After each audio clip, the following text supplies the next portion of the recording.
Welcome to Tech Teach.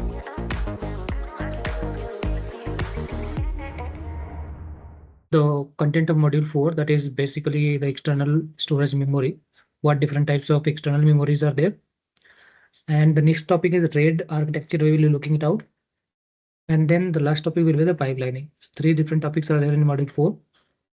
So 2 different topics we will be looking for today's class. So first one is the module 4, that is the external memories or external storage devices. So external storage devices are also called like secondary memories. So the role of secondary memories are like once you are going to store a data, and even if the power is taken out, if there is no power supply, then also the data will be retaining its content.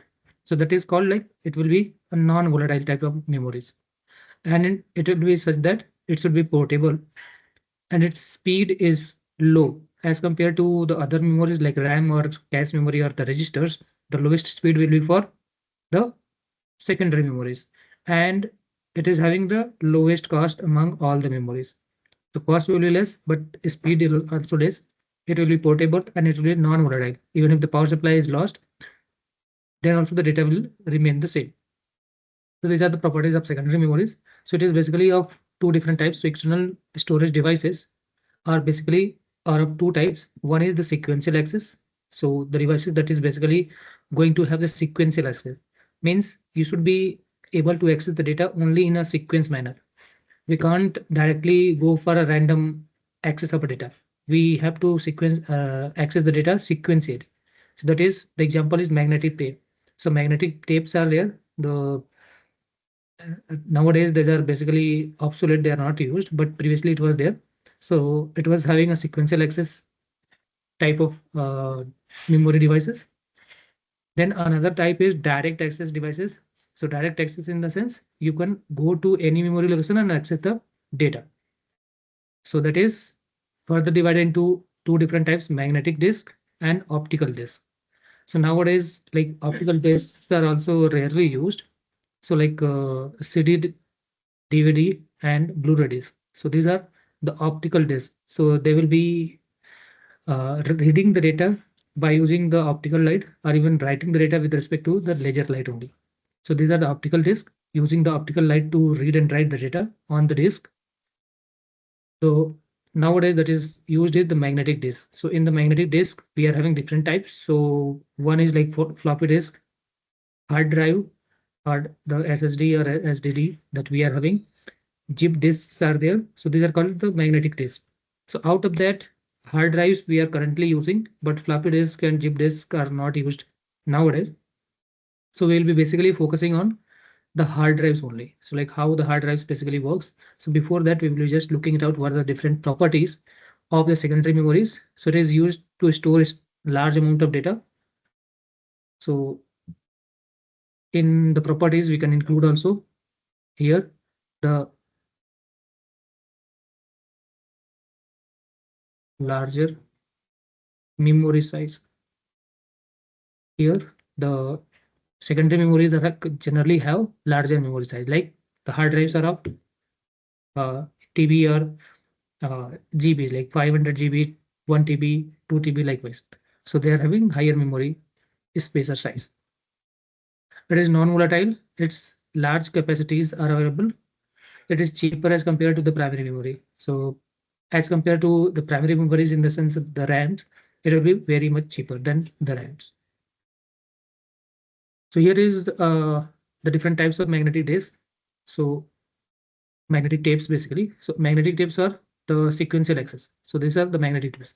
So these are the magnetic tapes in the figure. You can just look at it out. So these are obsolete one. Nowadays it is not used, but these are called the magnetic tapes. There is a tape that is magnetic, and based on that, the data is basically written on it. So its properties are like it is having sequential access. It is made up of plastic ribbon. One side of the strip is used for the data storage, only one side is used, and magnetic material coating. So by using the magnetic material coating, the data is written only on one side of the strip. So these are the one type. Some advanced one out of it is coming out to be like the one that is having the data written on both sides sometimes, but it is not the one that is nowadays basically used. So here some other capabilities are data can be erased to store new data. In new capabilities we can rewrite it. Cost is very less. Tape width is around 4 mm to 1 inch. So width of the tape, like this is the width of the tape. So this width of the tape comes under like 4 mm to 1 inch. Capacity can be up from 100 MBs to 200 GBs. That could be the capacities in that in the magnetic tapes. So what are the advantages of magnetic tapes and what are the disadvantages we will be looking out? So in terms of advantage, it is less cost, long-term storage. If we want to store the data for long term, we should be using like the magnetic tapes. Large capacity is available and reusable. So we can reuse it. So rewritable is there. We can erase the data and store again new data. So reusable is there. And also portable. It is such that its size is small. We can take it from one location to another location based on the requirement. The disadvantage few the disadvantages are there. So sequential access. So we have to play the tapes and we have to play from starting and we should be going to the end, or there is an skipping option, but it will be taking time. So generally once it is playing, it can't go from like this is the strip. So into this strip, once this data is playing, it can't go directly here without any uh, objection. Okay, so here from it will be sequentially going from one location to another location in the strip to read the data and play the data. Basically, it is used for audio storage, but or audio or video storage. So if it is sequentially used, if the application is sequential, then it will be helpful. Otherwise, it will not be that much effective because it is accessing the data sequentially. A special case required for storage. So a special case required for storage in the sense based on the different environmental conditions or dust or humidity, the tapes or the strips of the tapes can be damaged. So for storing these type of memories or magnetic tapes, basically there is a separate environment or special environment is basically used. The rate of data transfer is very slow. So here the rate of data transfer is very slow in case of the magnetic tapes. So these are the advantages and disadvantages of magnetic tapes. The next one is the magnetic disk. So in case of magnetic disks like floppy disk, hard drives or hard disk and chip disk, we will be just introducing it. What is the meaning of it? So here in case of magnetic disk, so floppy disk, it is having like the memory of 1.44 MB. Chip disk is the advanced version of the floppy disk only. So like this was the floppy disk. You may have seen this, the floppy disk. Okay. So this is the floppy disk. It is having storage 1.4 MB only. It is used.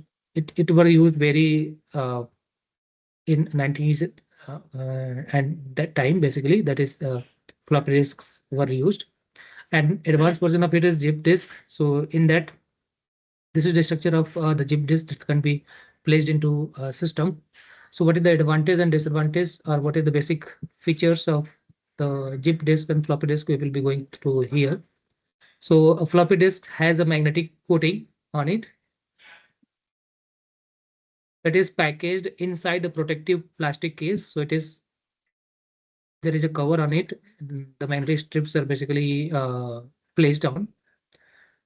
These are one of the oldest type of portable storage devices that could store up to 1.44 MB of data. Only 1.44 MB of data. It is cheaper than any other storage device and is portable. Now they are not used. So these are the oldest type of memory that were used basically to store the data.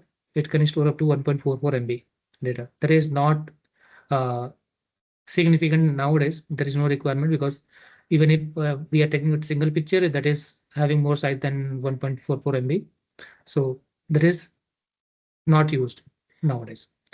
Zip disk is the figure explains here. That is the advanced version of floppy disk. So a zip disk is an advanced version of the floppy disk developed by Lomega. the disk needed a special drive called the zip drive in order to be used. So there is a zip drive. By placing it into this drive, the zip disks are basically used. Zip disks were available in MBs, so 100 MBs to 250 MBs capacities, and were used to store large amount of data, which was not possible with ordinary floppy disk. So floppy disks were storing only limited MBs, like 1.4 MB maximum.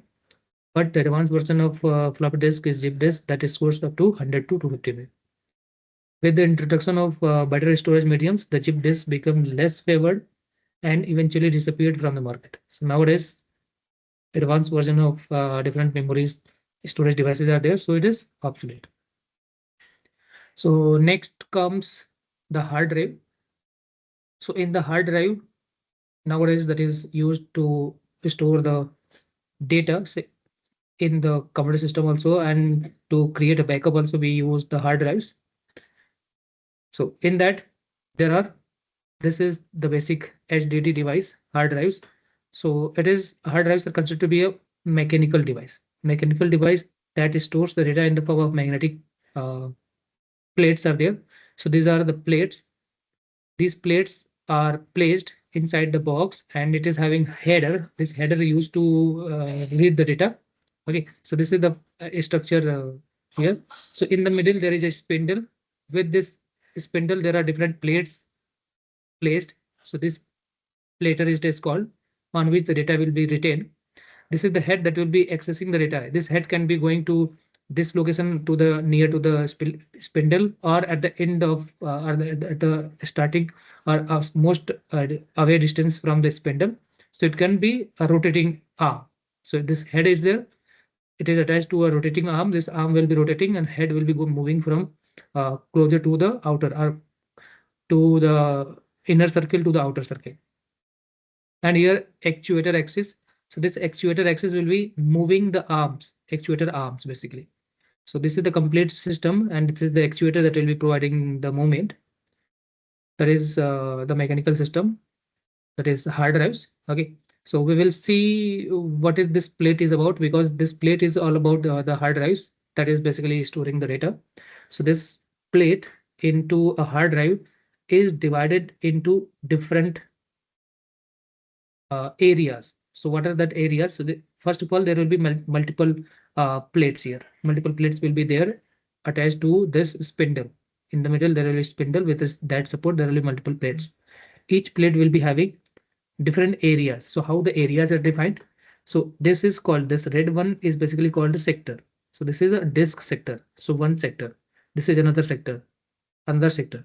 In that sector, there are different tracks. So different circles are there. So there is the inner circle, then outer circle. So each circle is basically called a track. So there are different tracks. Okay. So this is one track. This is one track. So and this is called sector. So this complete data is divided into different sectors and different tracks. So if we want to access the data at this point, then first of all, we will be going to this sector. From this sector, we will be going to this track. Likewise, in this sector, which track? First one, this is the first one, this is the second one. So which track? Likewise. So this type of movement is done by this head.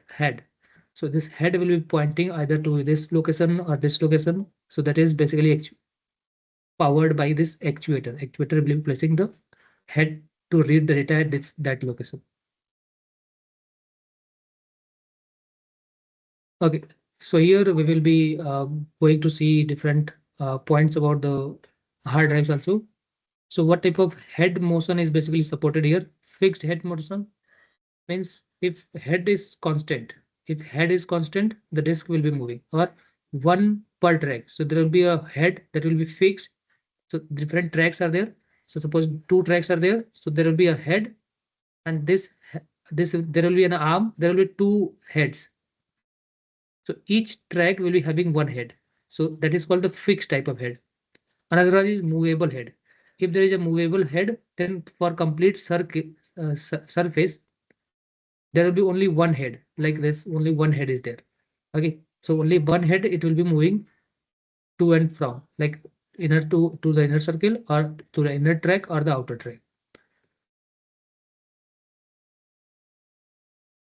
So few more points we will be just looking it out. So here are some basics about the hard drives. So hard disk consists of one or more circular disks called platter. So it can have one or more circular disks which are mounted on a common spindle. The spindle will be like this. So in the figure, this rod is basically the spindle. Along this spindle, there will be multiple plates will be there.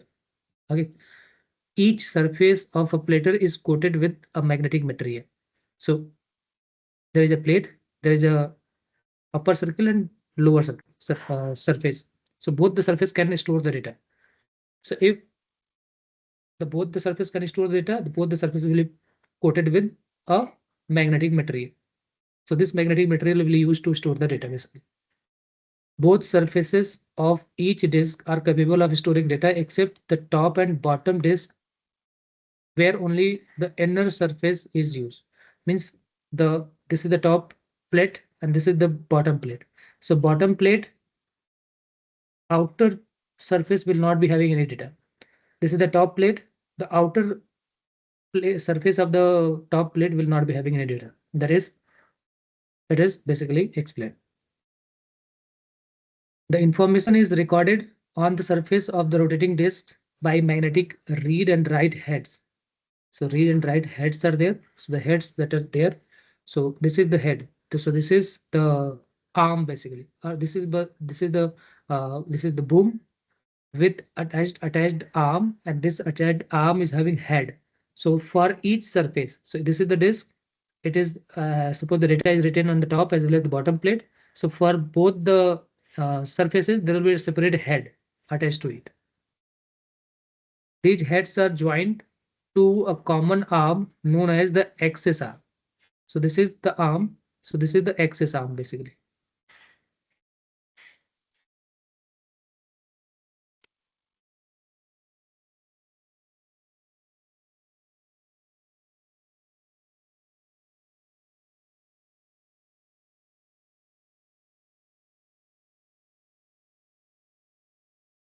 Okay, so we will further see the structure of a hard drive will look like this. Different plates that is available are supported with the spindle. Okay, and it can have the different surfaces, and both the surfaces can have capability to store the data, or only one surface can have the capability to store the data. How the movement is basically done is like once the reading of a data is required from suppose disk number this, then this header will be first going to this plate. So suppose this is the header or head basically. So suppose 1, 2, 3, 4, 5 disks are there, or 5 plates are there. So which plate from which plate data needs to be accessed, it will be going to that place. Suppose plate number 2 it needs to go. So the head will be going to plate number 2 first. So this is the step. So plate number 1, plate number 2, it will be going to first plater or the plate. After that, it will be going to surface. So disk number plate number 2, which surface, upward or downward? So it will be going to the surface there. From the surface, it will be going to the track. So we have seen what is this track. So different tracks are there. So track 1, track 2, likewise there will be track 3, track 4. This is 3, 4, likewise. This will be the middle spindle. Okay. So which track? So from the surface, it will be going to the track. After the track, it will be going to the sector. Which sector?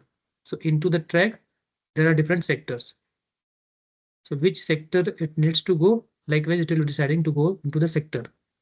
After the sector, it will be going to the data. Into that sector, it will be going to the data. So these are the steps that are basically followed to access the data into the hard drives or the plates of a hard drive. So for that, there are different uh, time basically it is called. So from going from a one plate to a track, it is basically called the seek time. From track to sector, it is called the RL. So what is that RL? We will be explaining later on. Likewise, what is the total access time or average access time for accessing a data from a hard drive that is defined below. We will be just going to see that. Yeah, before that, we will be just looking it out like how to find out the uh, capacity of a hard drive. So if there are a question, if it is having a question like suppose a hard drive is there that is having platters, like four plates are there. If a hard drive is there that is having four plates and surfaces per platter. So there will be, it will be also be mentioned into the question itself, like if how many surfaces are there per plate. So per plate surface is two, means each plate is having two surfaces, means both the surfaces are used to store the data. Then how many tracks are there? So in each surface, how many tracks are there? In each in each plate, how many sectors are there? It is given. So here each sector is storing the data of 1 MB. If each sector is storing the data of 1 MB, then find the total size of the hard drive. So if this is the question, you need to find out. So what is the total size of the hard drive? So for that, first of all, it is saying like here the total number of plates. How many total number of plates are there? So four number of plates are there, and each plate is having two surfaces. So two, we will be multiplying with two. So this is number of plates multiplying by with total number of surfaces. Okay, so this 4 into 2. After that, each plate is having 512 tracks. 512 tracks are there. Tracks are like this. So these are the 1, 2, 3, 4. So likewise, there are 512 tracks. So it will be multiplied. So number of tracks. So total number of tracks will be into all the four plates will be this much. So 4 into 2 into 512 will be total number of tracks. Total number of surfaces into the hard drive in this type of hard drive will be 4 into 2. Total number of surfaces means 8 surfaces are there. 8 multiplied by 512 means total number of tracks. How many total number of tracks are there? This is total number of tracks, number of tracks. After that, sectors. So how many sectors are there? Each is having 256 sectors. So each plate is having 256 sectors. So 512 multiplied by 256, that will be the total number of sectors available into the this HDD system. Then each sector, it says like each sector, you can just look at it out here is structure. So different uh, here different tracks are there. So this is track number 1, 2, 3, 4. We can just see. So with the different color we can draw it here. So suppose this is the track number 1, 2, 3, 4 track. 4 track is there, and sectors. How many sectors are there? 5.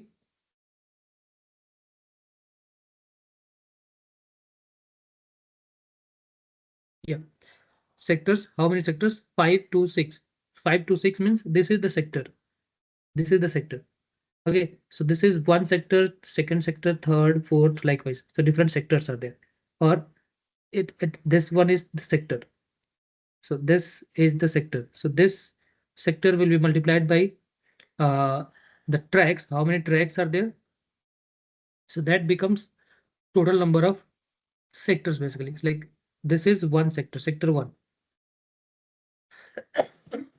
Sorry. So here it is given in the example like this is 1, 2, 3, 4, 5, 6, 7. These are the different sectors. So total 16 sectors are there. Sector 1, sector 16. So total it is having 16 sector. This sector will be multiplied by tracks. 1, 2, 3, 4. 4 tracks are there, 16 sectors are there. So 16 multiplied by 4 means total number of this many number of sectors will be there now. Okay, so that many number of sectors. Each sector will be storing some data. So on which sector it needs to go?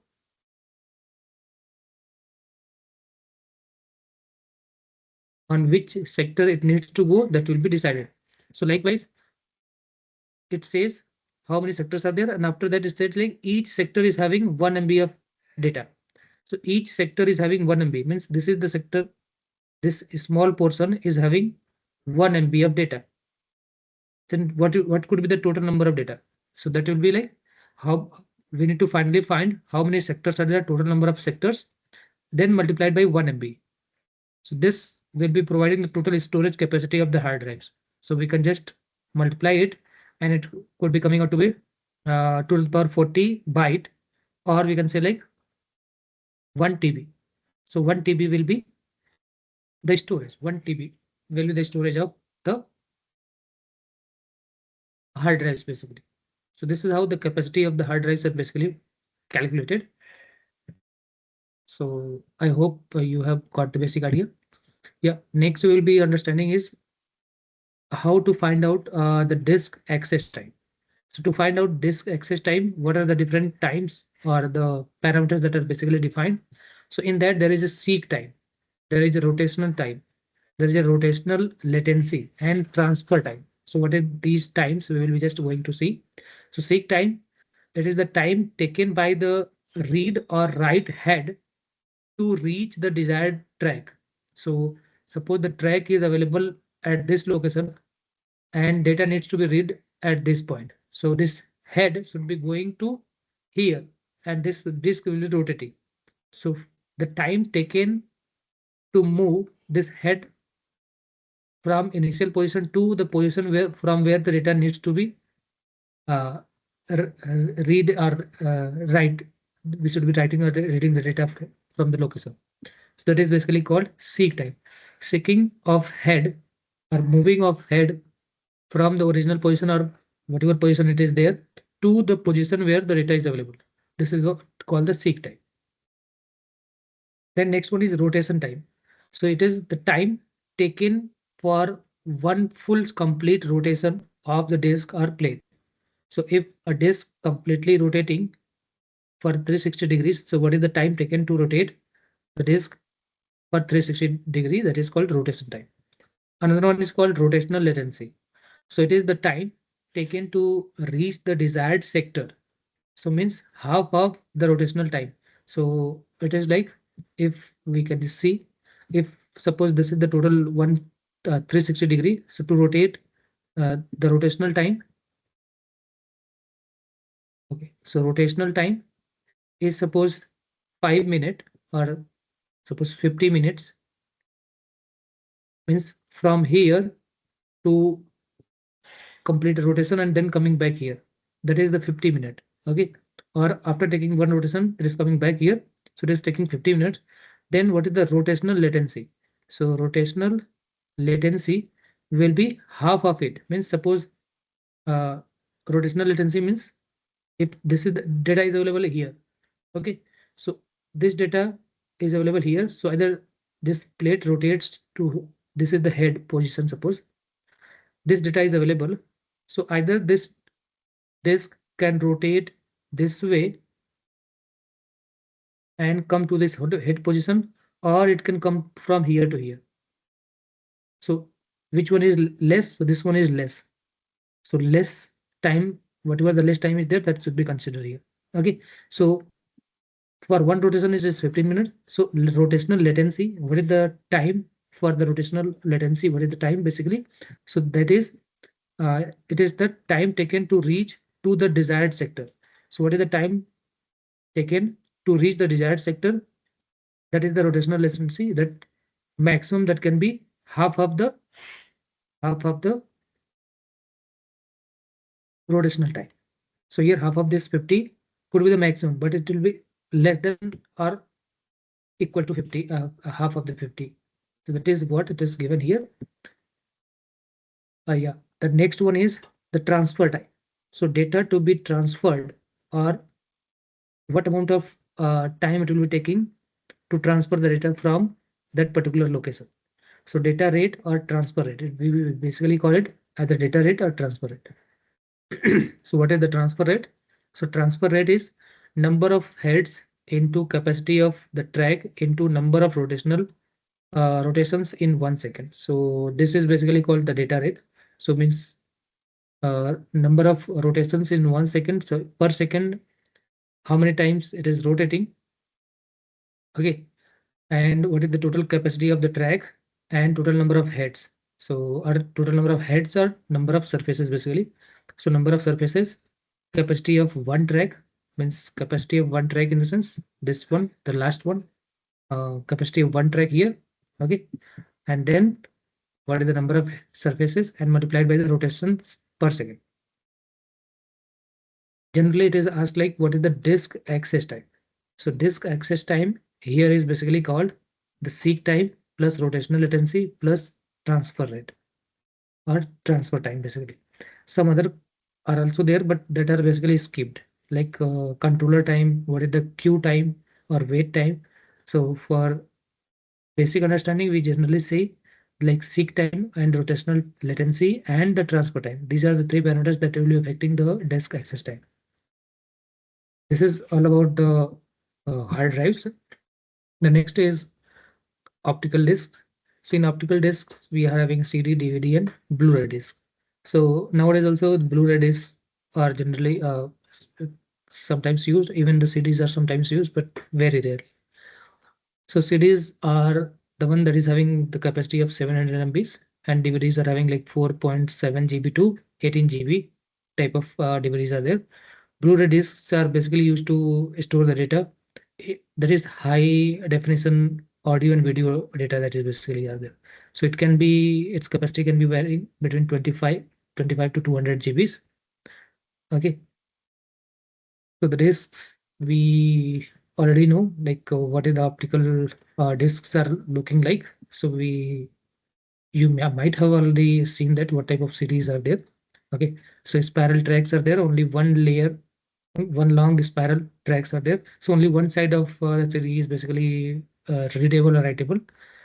Magnetic discs are different. It is concentric circles tracks. Different tracks are there in here.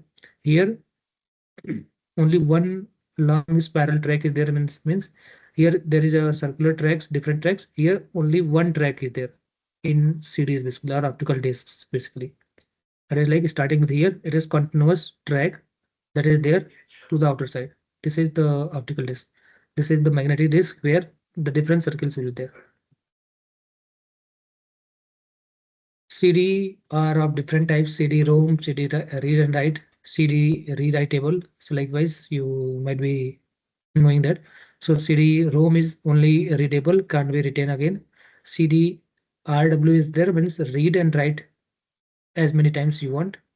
CD recordable, so can be written only once. It can be written only once. So this is RW is it can be read and write many times. So these are the different types or figures that you might have known. Okay, so these are all about the uh, external memory devices or external storage devices basically.